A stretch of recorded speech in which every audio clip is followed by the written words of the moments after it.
Today we're going to learn a new verb tense, and this verb tense is called the present perfect. So let's get into it and see what it looks like and how we can use it. To start, let's do a little bit of a warm-up, okay? On the left, you'll see a picture of me, and on the right, you'll see a picture that I have some connection to. My question for you is, what is my connection to this picture? Can you take a guess? So you can pause the video while you think about it and make a sentence of your own, because I'm going to give you the answer in just a moment. All right, so the answer is I have lived in China. Many of you know me quite well by now, and you probably know this information. I have lived in China before. Here's another picture. Again, try to guess what my connection is to this picture. You can pause the video. I'll give you the answer in just a moment. Okay, this one's more difficult. My answer is I have seen Obama give a speech. It was pretty cool. All right, one last one. Notice the big X or the eh. What is my connection to this picture? Okay, this one's probably very obvious. I have not eaten a jalapeno, but I want to try it. So actually, I've never eaten a jalapeno. I've been so afraid that I just breathe fire out of my mouth. I think they might be so spicy. But at this point in my life, I should probably try it in the future. All right, so these three sentences are very important because they introduce us to the present perfect. They all use the present perfect. So let's analyze them. Let's take a look and see what is the formula? How do we make the present perfect?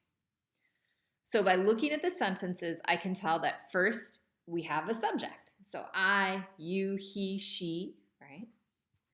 Then we need have or has. All of my sentences use have because the subject is I have, you have. But if the subject is he, she, or it, then we'll use has. After have or has, if the sentence is negative, we'll add not. Like in number 3, I have not eaten a jalapeno. And then after that, we'll have the main verb. In the main verb, we're going to put it in verb 3, V3. Sometimes we call this past participle form, right? And we'll talk about this in just a moment. But this is the basic formula for how do we make or how do we write the present perfect. So we have our formula up top still. And I bet you're wondering, Verb 3? What is verb 3? What is past participle? So let me explain. If your main verb is regular, just add ed or d. This is going to be exactly the same as simple past form if your verb is regular.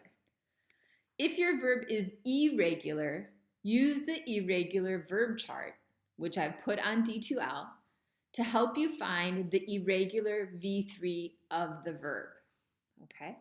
So let's look at an example. Play is a regular verb. In the past, simple past, we just add ed, so verb 3 is the same. Play, played. However, go is an irregular verb in the past, right? Go, went. So we can use the verb chart to look up go and find the V3 form, and we'll put it here in the chart. So give you a minute to pause the video, and you can look up go, and you can also look up steal in the irregular verb chart on D2L. Okay, so here are the answers. Go in past participle, or V3, is gone. So we can say go, went, gone. It's the third form. Steal in verb 3 is stolen. Steal, stole, stolen. It's the third form, so we call it V3, okay? So this is how we look up the past participle, or V3. This is really, really important to the present perfect verb tense, but it's also really important to other future verb tenses that we're going to learn in the other levels of ESL. So it's very important to start memorizing V3. Okay, so We've talked about how do we make the present perfect.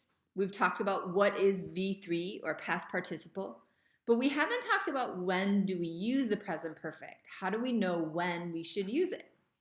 So I'm going to look at our 3 example sentences from before. I have lived in China. I have seen Obama give a speech. I have not eaten a jalapeno pepper, but I want to try it. And I'd like you to think about, when do these sentences happen? Do they happen in the past? Do they happen now? Or do they happen in the future? Again, you can pause the video while you think about it. The answer is all 3 sentences happen in the past, right? You guys know I do not live in China right now. So this must have happened in the past. And I have seen Obama give a speech. This happened in the past when he was president, right?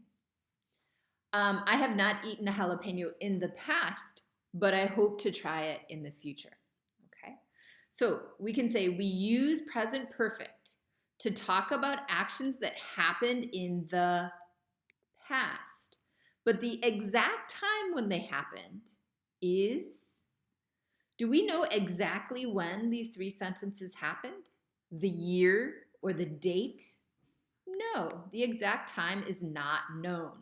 So this is super, super important because this is how the present perfect is different from the simple past. In the present perfect, we do not know when exactly they happened. Did they happen last year? Did they happen 5 years ago? Did they happen yesterday? From the sentence, we do not know, okay? Speaking of the simple past, let's compare simple past and present perfect. How are they similar? How are they different? Okay. So first, how are they similar? In both of them, the action happened in the past. Present perfect also happened in the past. However, how are they different? We know exactly when a simple past action happened, right? We know exactly when. Maybe it's yesterday. I went to the store yesterday. Maybe last night.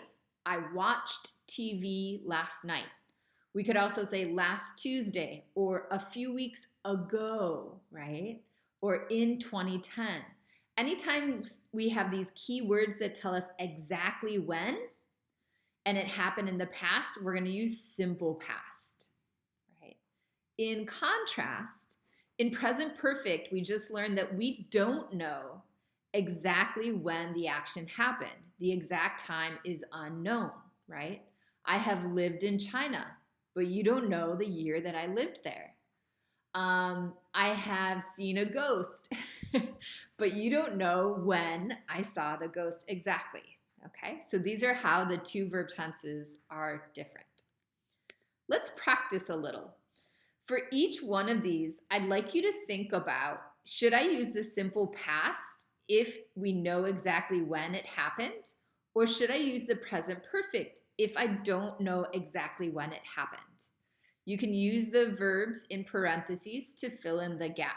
And you can use your irregular verb chart to help you decide the verb 3, okay?